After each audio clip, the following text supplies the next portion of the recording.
बढ़ते हैं आगे।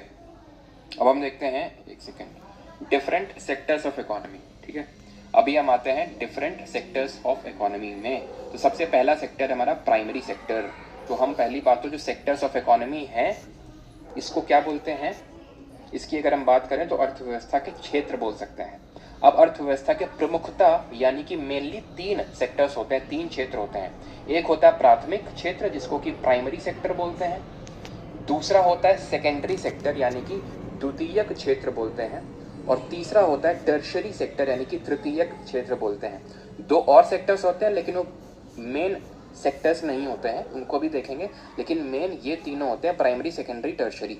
अब पहले तो इनके बारे में समझेंगे ये हैं क्या, बहुत ही आराम समझ में आ जाएगा। फिर ये देखेंगे कि कौन सब किसको बैकबोन बोलते हैं, सबसे ज़्यादा जीडीपी में कंट्रीब्यूशन कौन देता है, सबसे ज़्यादा लोग एम्प्लॉयड किस पर्टिकुलर सेक्टर्स में, तो वो हम यहाँ पे हम चीज़ें देखेंगे। तो सबसे पहला है हमारा प्राइमरी सेक्टर, प्राथमिक क्षेत्र।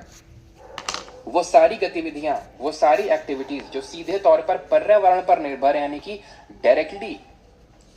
डायरेक्टली कंट्रोल्ड बाय एनवायरमेंट और डायरेक्टली इन्वॉल्व इन एनवायरमेंट। ठीक है, जो पूरी तरह से निर्भर किस पे है, एनवायरमेंट पे यानी पर्यावरण पे, वो सारी एक्टिविटीज प्राइमरी सेक्टर्स पे आती हैं। जैसे कि यहाँ पे ये क्या हो रहा है, पहली पिक्चर में एग्रीकल्चर हो रहा है, तो एनवायरमेंट से डायरेक्ट इन्वॉल्वमेंट है, डायरेक्ट इन्वॉल्वमेंट है, तो एग्रीकल्चर ये होगा।